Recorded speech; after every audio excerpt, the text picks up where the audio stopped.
This is the daily Tanya portion for the 11th of Shevat, for a short year, a simple year. And we're on chapter 23. This lesson is dedicated to Arbel ben Mazal. He should have lots of success in Parnasa. Should see a lot of joy and happiness in all his endeavors. ואם כל הנ"ל יובן ויבואר היטב בתוספת ביאור מה שאמרו בזוהר, דאורייתא וקודשא בריך כול אחד. So after we've learned about how there are negative aspects that could suck the life force out of kedusha, right? And we call it sitra achra, the other side. Okay. So after we learned about that, now we're going to learn about how Torah, right?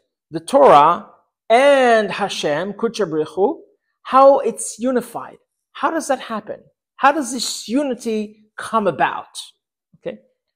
ובתיקונים פירשו, דרמ"ח פיקודין, אינו רמ"ח איברים דמלכה. So how does it come about? Okay, we say there are 248 positive commandments, 365 negative commandments and don't do, 248 positive commandments, things that we should do, like observe the Shabbat, like accept Hashem as God, right? So 248 positive commandments.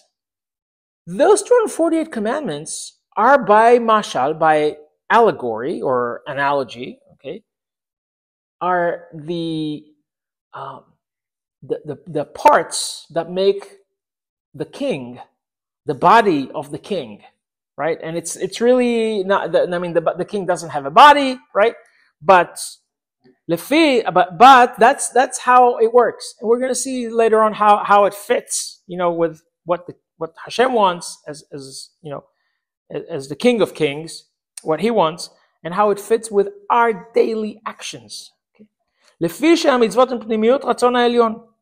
So the commandments, the mitzvot, right, are what He really wants, are His ratzon. His ratzon is what He really wants.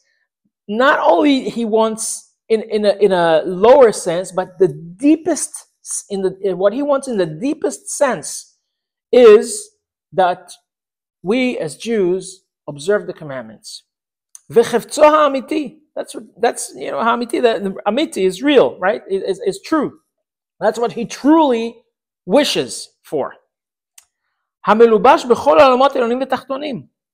So that's, what Hashem wishes for, what Hashem wants, His ratzon, is enclosed in all layers of reality, in all of the worlds, the upper worlds, the worlds that are hidden from us, and in this world, the world that we observe, we call it the world of asiyah, the world of action, doing, right? And that's called the world of tachtonim, right? Elyonim, olamot, elyonim are Gan Eden Tachton, the lower Gan Eden, which is called Olam Yetzirah, and then there's Gan Eden Elyon, which is Olam B'Riyah, right? And then there's the lowest world, lowest world, our world, which is called Olam Asiyah, world of action, of doing. The main thing in this world is to get things done, right? Le'achayotam, right? So Hashem animates all of the worlds. Why does He animate all the worlds? What is His ratzon, right? If you animate something because you want something out of it. So Hashem is an excellent investment manager, right? What does He invest His life force in? The fact that there will be Jews that will uphold the commandments and do what He wants. Because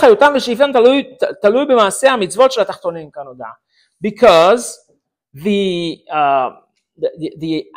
life force and the light and the life force, right, is dependent on the mitzvot, on the commandments that we do. And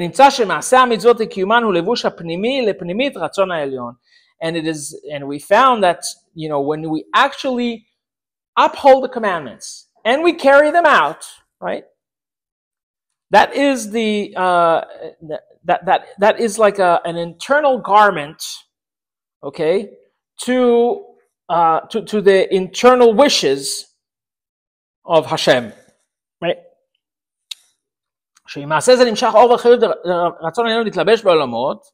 Right? So from doing the commandments and acting on the internal ratzon, on the internal wishes of Hashem, right? Light and animation is enclosed in the world. And that's, so what does it mean to be enclosed in the world?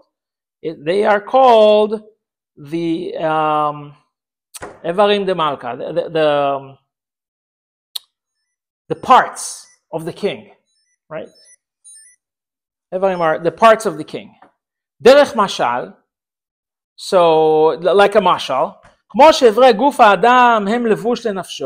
same way that the body parts are the clothings for the soul of a person, right? And they are completely bottle. The body parts, they don't have their own wish, right? The soul is what determines what we're going to do, how we're going to act, what we're going to say, right? So they are bottle to it, mikol vakol, right? In every aspect. You know, can you imagine driving down the street, a kid crosses the road, and all of a sudden your foot says, I'm going to hit the gas. I'm going to have my own mind.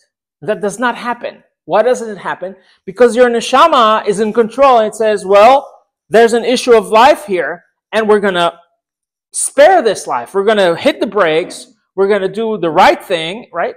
Because that's what's in control. Your foot is never in control. Same thing for the world, right? Every little thing is never in control. It's always controlled by Hashem. When a person wants to move his hand or his foot, it happens right away.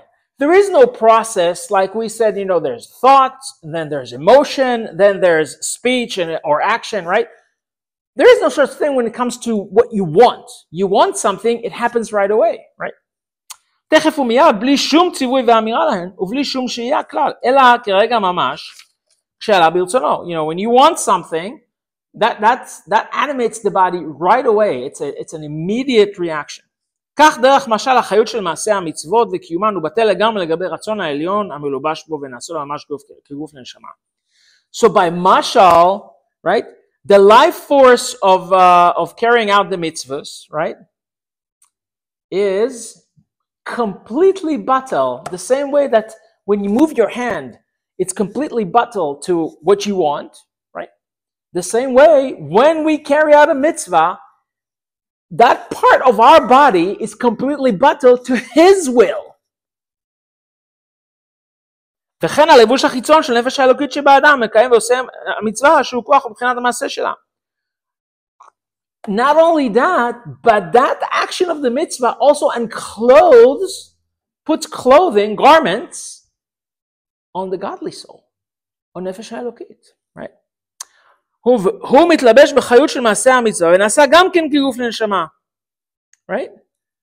So, and those garments, those garments of doing the mitzvah for the godly soul, are also like a body for the neshama.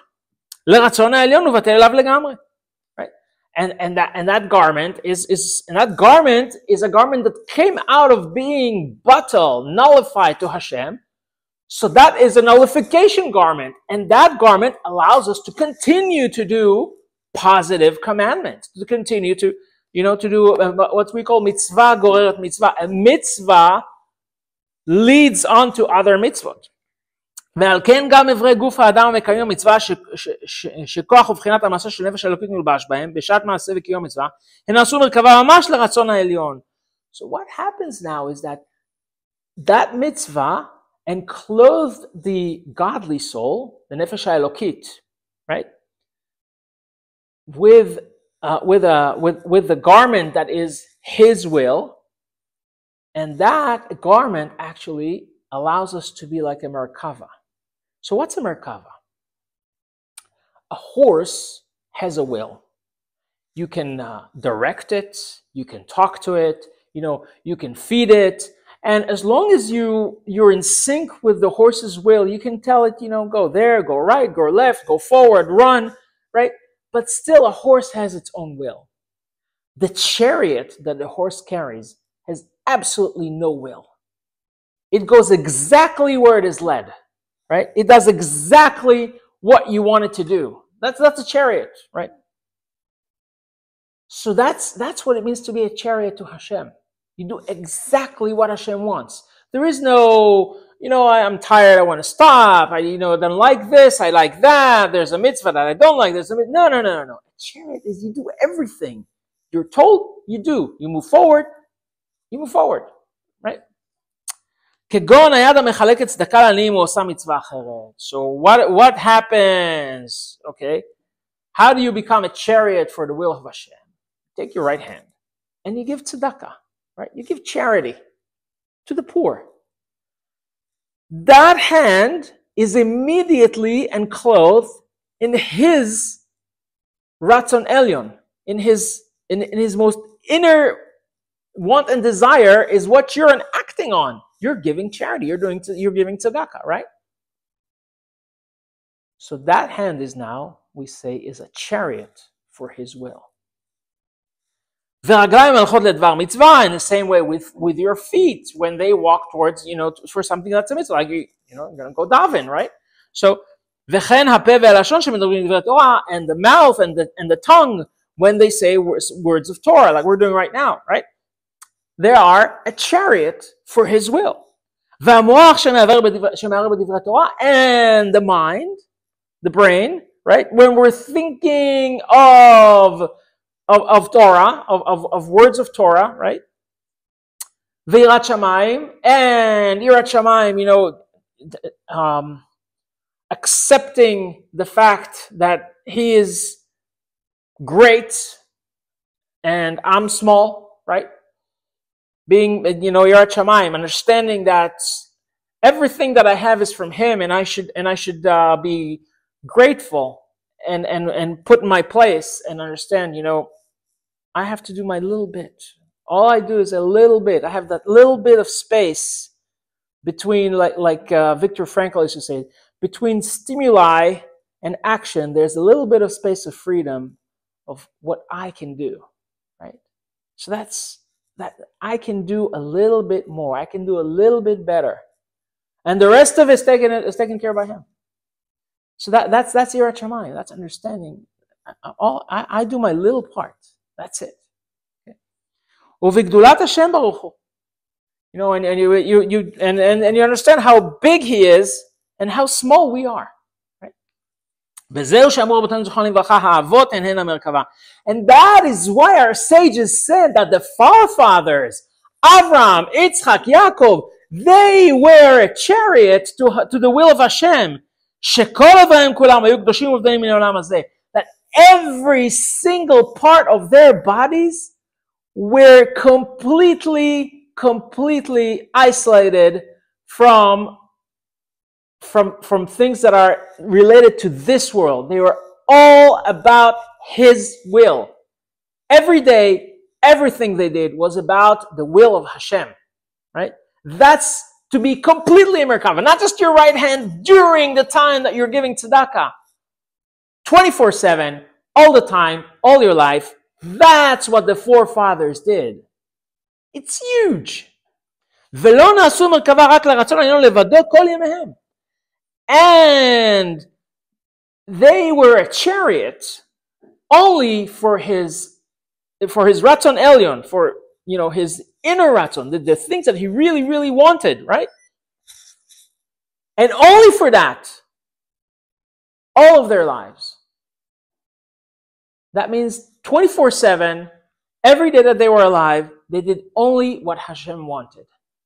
That's a standard that's very hard to grasp. Okay, considering that we're still they were still Jews, right?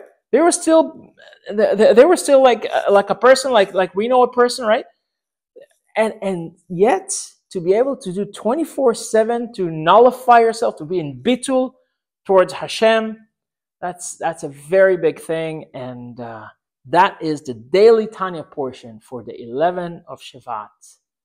Have a wonderful day.